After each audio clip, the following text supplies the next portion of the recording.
পঞ্চগড়ে দুর্নীতি দমন কমিশনের গণশুনানি ঘুষ নেওয়ার অভিযোগ প্রমাণিত হওয়ায় দুই প্রধান শিক্ষককে সাময়িক বহিষ্কার করার আদেশ, দুর্নীতির বিরুদ্ধে তারুণ্যে একতা, গড়বে আগামীর শুদ্ধতা, এই প্রতিপাদ্য নিয়ে পঞ্চগড়ে গণশুনানি অনুষ্ঠিত হয়েছে। পঞ্চগড় থেকে আব্দুর রহিমের প্রতিবেদনে দেখুন বিস্তারিত।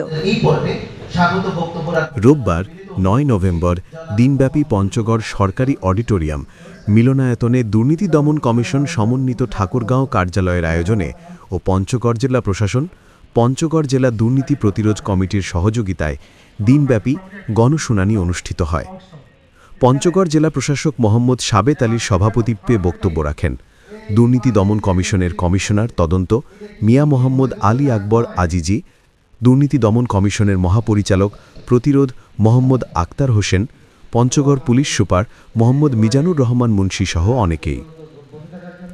এই সময় প্রধান অতিথি পঞ্চগড়ের বিভিন্ন সরকারি দপ্তর ও বিভিন্ন শিক্ষা প্রতিষ্ঠানের দুর্নীতি নিয়ে গণশুনানিতে সেবা প্রত্যাশীদের অভিযোগ শোনেন এবং তাদের জবাবদিহিতা গণশুনানিতে সেবাদাতারা সুষ্ঠু জবাব দেওয়ার চেষ্টা করেন।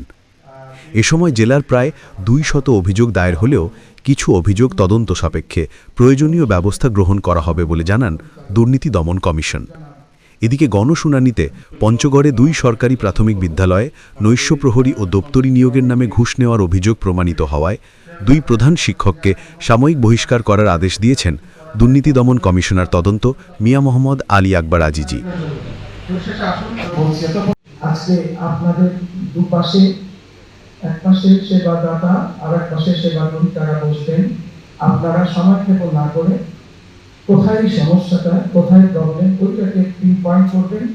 আমরা চেষ্টা করব পারস্পরিক সম্ভ্রমবোধ এবং সহমর্মিতাবোধ বজায় রেখে সমস্যাগুলো সমাধানের উপায় খুঁজে বের করতে। আর যেটা একান্তই সম্ভব না, সেটা আমরা কমিশনে নিয়ে যাব।